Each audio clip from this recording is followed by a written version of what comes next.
Good evening. Restructuring of Canadian mayors and municipalities under the auspices of the United Nations began in 1992. PM Mulroney signed Canada onto UN Agenda 21. Canada thus became a UN member nation state. 178 countries signed on, lured by the promise of big money to go green. By 2000, countries, including Canada, were being governed by directions of the UN, G7, G20, World Economic Forum, and World Health Organization, to name some. Every organization named is a foreign-based NGO, non-governmental organization, and every member of all these organizations is unelected. Parliamentary procedures for law changes weren't followed.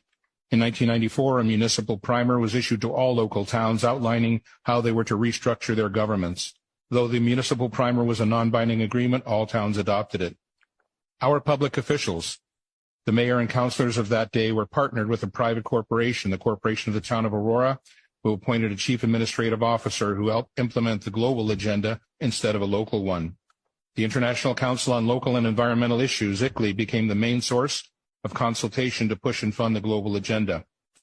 We remind you that the World Economic Forum and the United Nations signed a strategic partnership framework in 2019 to jointly accelerate the implementation of the 2030 Agenda for Sustainable Development. This is the same World Economic Forum whose chairman, Klaus Schwab, famously declared, "You will own nothing and be happy." This is the same Klaus Schwab who, referring to Canadian Prime Minister Justin Trudeau, boasted, "We have penetrated more than half of his cabinet." We would ask Mayor Maracas and the councillors, why should the citizens of Aurora bow down to the intrusive dictates of an unelected foreign entity? The fact is we should not, and we will not. What, you ask, does any of this have to do with 15-minute smart cities? Absolutely everything. SMART, S for surveillance, M for monitoring, A for analysis, R for reporting, and T for technology.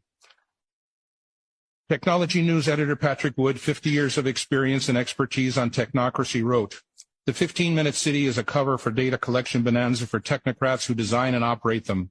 Cities designed for maximum efficiency always reveal technocrat thinking that efficiency itself is the goal. Maximum surveillance allows for maximum control to achieve even more efficiency."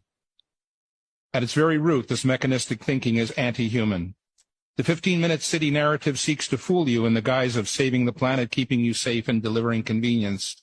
It's actually the gateway to digital IDs and CBDC, central bank digital currencies. CBDCs allow bankers and or governments to freeze your bank account because you happen to peacefully and lawfully protest and express your disagreement with government policy. Anyone remember the truckers' convoy in Ottawa, February 22, when the Government of Canada invoked the Emergencies Act and froze the private bank accounts of law-abiding citizens? 15-minute cities are wolves in sheep's clothing. Don't believe the countless stories spewing forth from the 24/7 basis from the elitist captured mainstream media, all claiming to have your best interest at heart.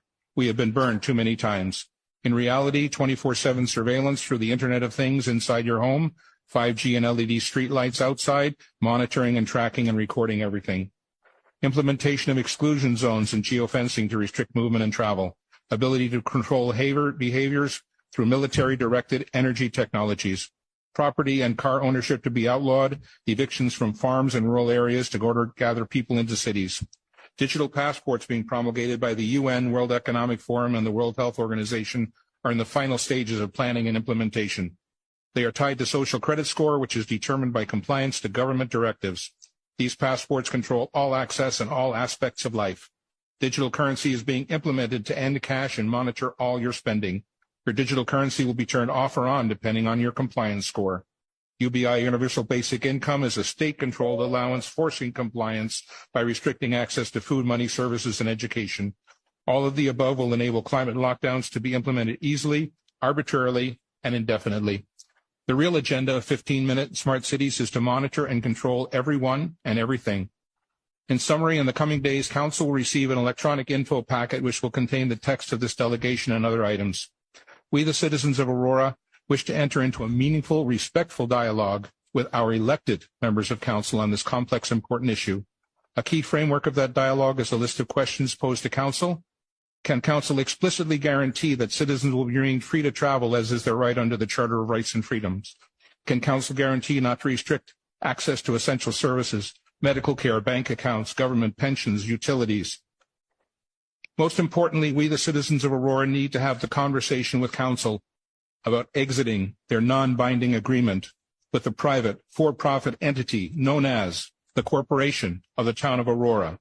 We need to turn back the page to a simpler time when open, transparent municipal government serving its citizens and working in their best interests ruled the day. We are your equal partners on this journey. Thank you.